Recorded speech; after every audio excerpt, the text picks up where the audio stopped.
The Venezuelan government denounced an attempted false flag operation by the US DEA agency to justify its ongoing aggression against the Bolivarian nation. In Cuba, Foreign Minister Bruno Rodriguez Parrilla presented a yearly report on the impact of the US blockade. And in a new important setback for Milei's government, the lower chamber of Congress has just overruled his last two presidential vetoes on key financing for education and healthcare. Hello, welcome to From the South. I'm Alejandra Garcia from teleSUR Studios in Havana, Cuba. We begin with the news. Stay with us.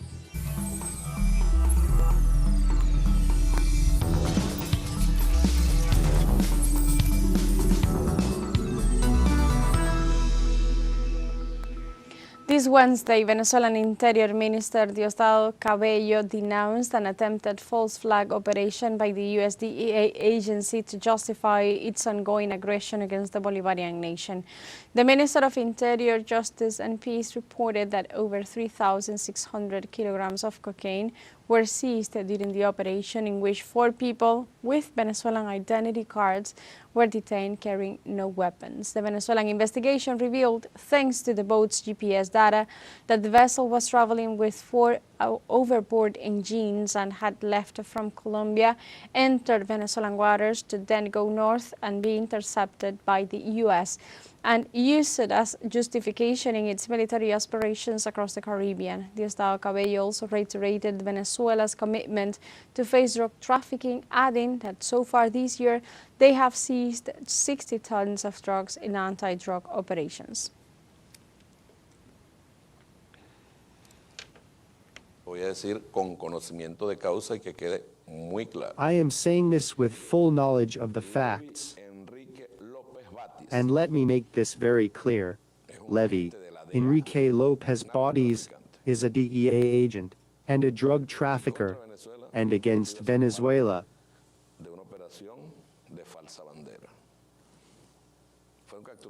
This was going to be part of a false flag operation. 4 citizens were arrested.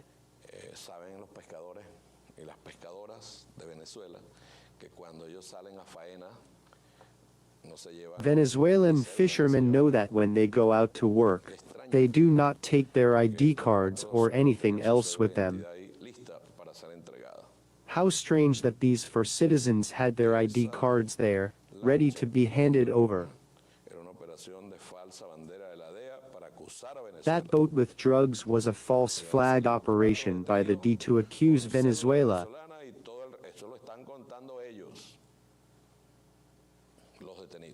For detainees with Venezuelan ID cards were going to be presented. That is what the detainees are saying. They are the ones saying this. Mr. Levy Enrique Lopez Batis works for the DEA.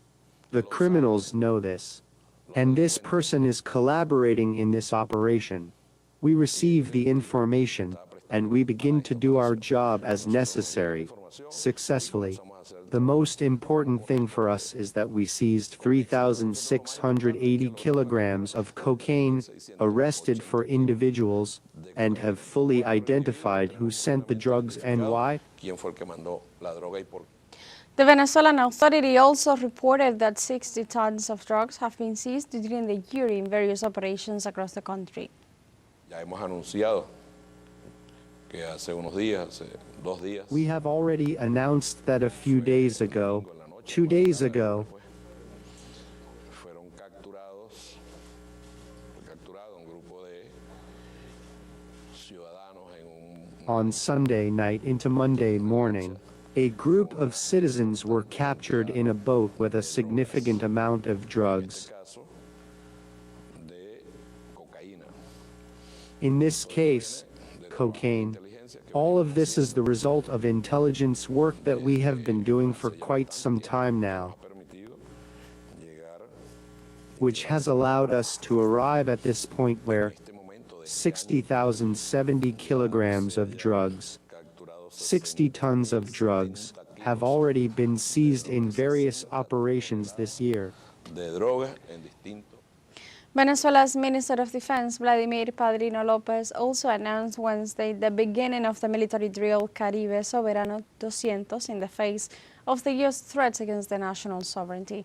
Padrino Lopez informed that the training follows President Nicolás Maduro's guidelines within Operation Independencia 200, which seeks to guarantee peace in the country. He also signaled that the drill are carried out in the face of the increase of the U.S. threats against the Venezuelan people and as strong show of support for the defense of the nation's sovereignty. The military operation is taking place in the Orchila archipelago in the state of La Guaira with a deployment of air and maritime means of defense, including drones and submarines.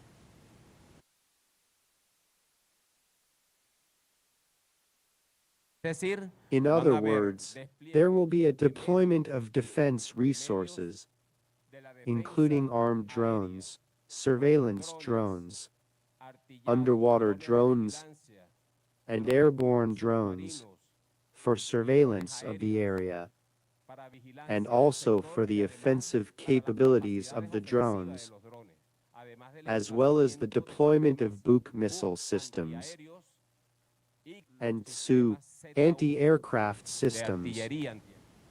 The Venezuelan Ministry of Defense also announced the deployment of a surveillance plan to protect the country's fishermen and oil and gas activities.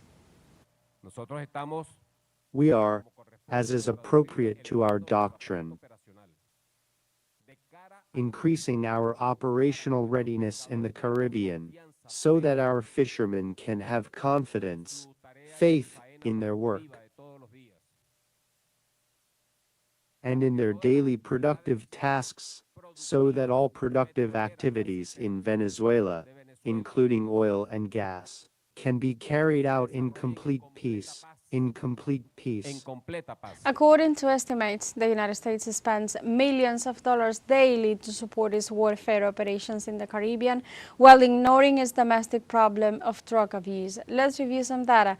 According to estimates based on interdiction budget reports from the Department of Defense and the U.S. Coast Guard, the military operation in the Caribbean could cost around $10 million per day. That money could finance 2,127 annual treatments for people with addiction at an average cost of $4,700 per patient per year. 50 days in the Caribbean coast, the equivalent of 105,000 treatments, which is the number of people who died each year from opioid overdoses in the United States. Also, a recent survey applied in Venezuela confirms the popular rejection to a potential foreign military aggression against the Bolivarian nation. Precisely 1,200 interviews conducted by the Venezuelan intelligence agency Interlaces revealed that 93% of Venezuelans disagree with foreign military intervention against the country. Only 5% of those polled agreed with an external military action, while 2% say that they do not know or prefer not to answer. The resounding response obtained demonstrates the national consensus against the refusal of foreign powers to interfere in the nation's sovereignty. And now we have a short break coming up, but first remember you can join us on TikTok at teleSUR English, where you'll find news in different formats, news updates and more. We'll be right back. Stay with us.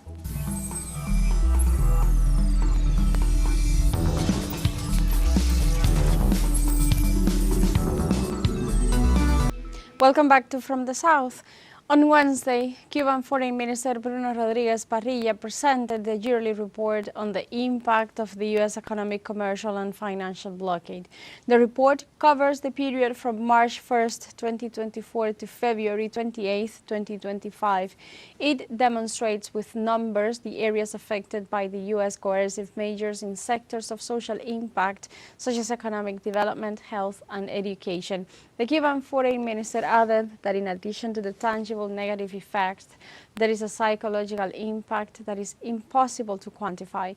Rodriguez also announced that on October 28th and 29th, the United Nations General Assembly will once again vote on the draft resolution to end the U.S. blockade. The United Nations General Assembly will once again vote on the draft resolution to end the U.S. blockade. 2024 to 2025 it demonstrates with numbers the areas affected by the U.S. coercive measures in sectors of social impact, such as economic development, health and education. The Cuban Foreign Minister added that in addition to the tangible negative effects, there is a psychological impact that is impossible to quantify. Rodriguez also announced that on October 28th and 29th, the United Nations General Assembly will once again vote on the draft resolution to end the U.S. blockade. que fundamentan esta realidad. What underlies this reality? Meses de bloqueo, 2 months of 60 blockade, días de bloqueo equivalen al costo del combustible 60 days of blockade, equal the cost of fuel to meet the normal electricity demand in this country. el daño de 2 meses de The bloqueo damage from 2 months of blockade a 1.600 is equivalent to 1.6 billion US dollars. se detuviera. If this blockade were to end for 2 months, Dispondríamos de los we would recursos have the resources to guarantee the fuel needed to produce electricity. para generar electricidad. Bruno Rodriguez also stated that in the last 12 months, the U.S. strengthening of the economic blockade increased by 49%. El bloqueo ha causado daños y perjuicios The blockade has caused damages and losses estimated at over 7.5 billion US dollars. 7.556. Over 7.5 billion. This means that the damage caused by the blockade has increased by 49% compared to the previous period, as a result of the additional measures to strengthen the blockade implemented over the last 12 months. The impact of the blockade compared to the previous year increased by an additional 2.4 billion US dollars. En 2.499. The Cuban top diplomats' report showed in figures the economic impact of the U.S. blockade on the Caribbean islands' economy. More than 80% of Cubans were born after the U.S. blockade, which is the main obstacle to the recovery of the country's economy. After more than 6 decades of blockade, the damages amount to $170,677 billion. Between March 2024 and February 2025 alone, the damages were estimated at $7,556 billion. And due to the intensification of this policy, the impact on the 2024-2025 period was $2,499 billion, more than that of 2023-2024. The report concludes that if there hadn't been a blockade, Cuba's GDP in 2024 would have grown by around 9.2%.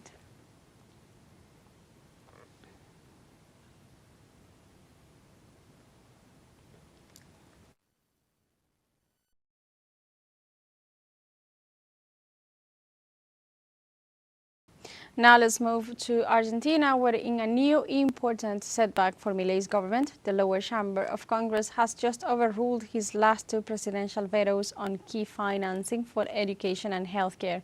With 181 votes in favor, the Chamber of Deputies rejected Milei's veto to the pediatric emergency law, and with 174 votes, the veto on the university funding law.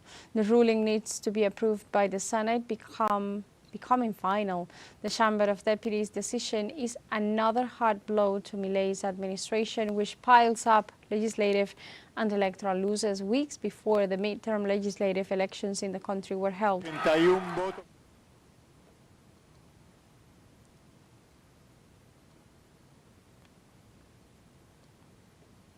And during the Deputy Chamber's debate, thousands of university students, teachers and workers gathered outside Congress to pressure the lawmakers to follow the people's demands and reject the presidential vetoes. The demonstration brought together key affected sectors in a joint move to resist government cuts.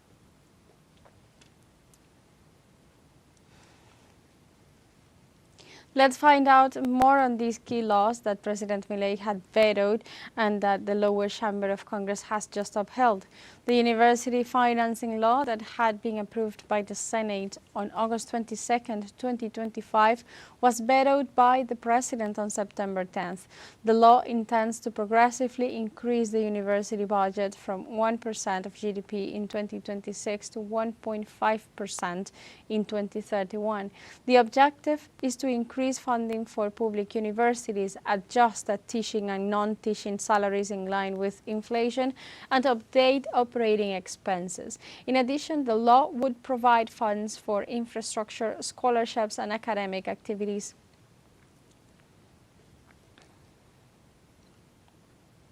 For its part, the Pediatric Hospitals Funding Law, passed by Congress in August 2025, was also vetoed by Milei on September 11th.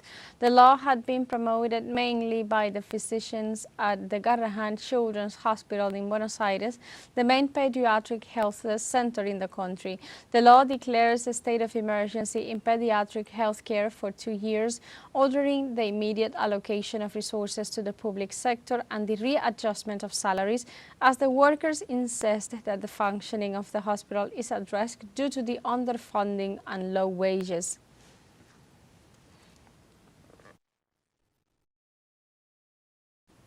We change of topic. In Ecuador, around 10 people have been arrested Wednesday after massive truckers' demonstration against the elimination of the diesel subsidy.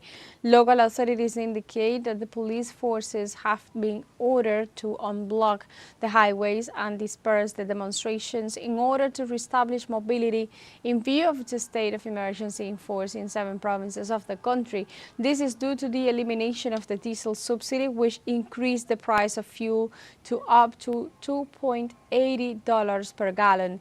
The executive branch began to distribute compensation to the affected carriers and defended the elimination of the subsidy, alleging that it would save the country $1.1 billion.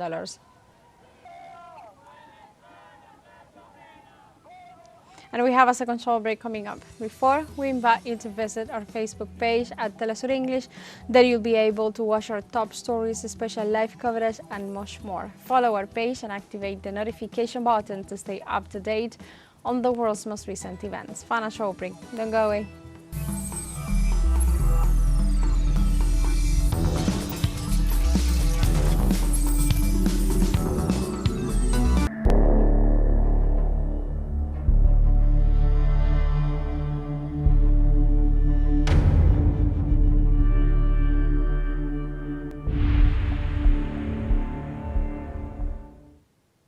Welcome back to From the South.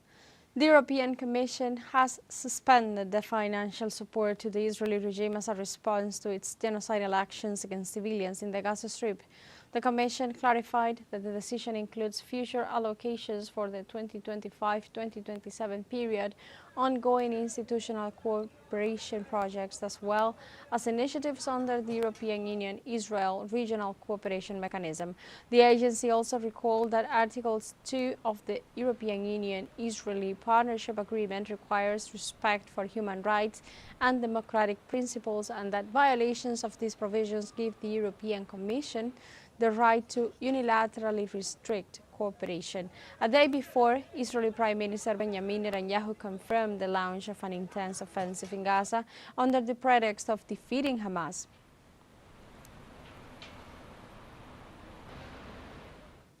On Wednesday, at least 45 Palestinians, including 23 from Gaza City, were killed and others were injured in the ongoing Israeli shelling of the Gaza Strip. The Nasser Medical Complex reported that in the Shati refugee camp west of Gaza City, 6 Palestinians were killed and others were injured in an Israeli airstrike targeting homes in the camp. The authorities also reported more than 50 injured amid a gathering of displaced people to receive humanitarian aid near a distribution center north of Rafah.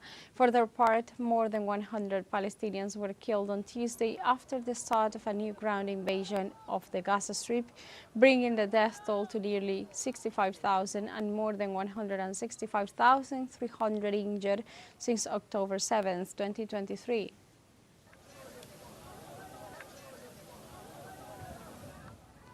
Meanwhile, in France, new protests against the Israeli genocide in Gaza have been reported in Paris and other cities. Free Palestine flags and chants outnumbered French flags in Paris' Republic Square as part of a series of nationwide demonstrations in solidarity with the Gaza Strip. The Palestinian cause and genocide took center stage, especially for younger protesters. Social movements said they intend to increase pressure on the national executive in their decision to formally recognize Palestine as a state in the coming month.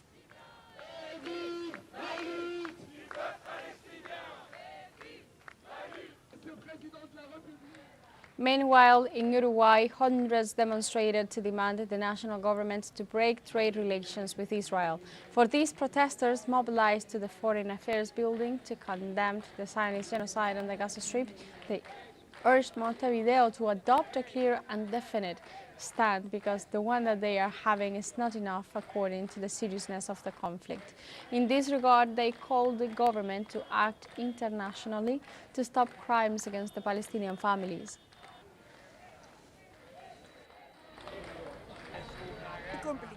It's very complicated. All the outlooks are uncertain. There are different scenarios. We really don't know what might happen, but well, the Israeli government is saying that the members of the flotilla will be treated as terrorists, because that is how they see them. We understand that this is genocide, and that is what I want to say as a mother, Diana, and Uruguayan. This is genocide. We are submitting a letter in which we make a series of points, and, based on these points, a series of demands, among other things, for example, the cutting of all commercial flows, the cutting of relations in reality, because one cannot think that the state of Israel is just any state, regardless of what it is doing today, because what it is doing today is genocide. So imagine yourselves in 1940, when President Baldomir, the Uruguayan president, took a very hard line against nationalism and Nazism. This is an identical situation, or perhaps even worse.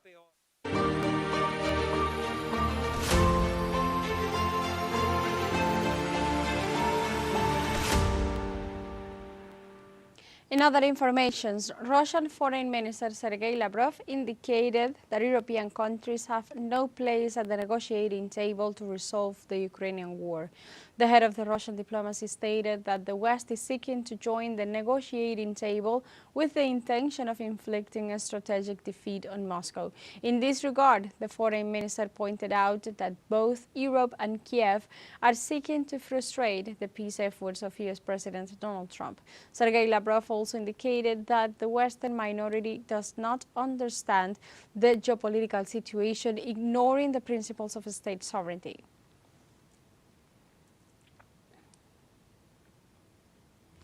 And with this information, we have come to the end of this news brief. Remember, you can find these and many other stories on our website at telesurenglish.net. Also, join us on social media. We are on Facebook, X, Instagram, Telegram, and TikTok as well. For Telesur English, I'm Alejandra Garcia. Thank you for watching.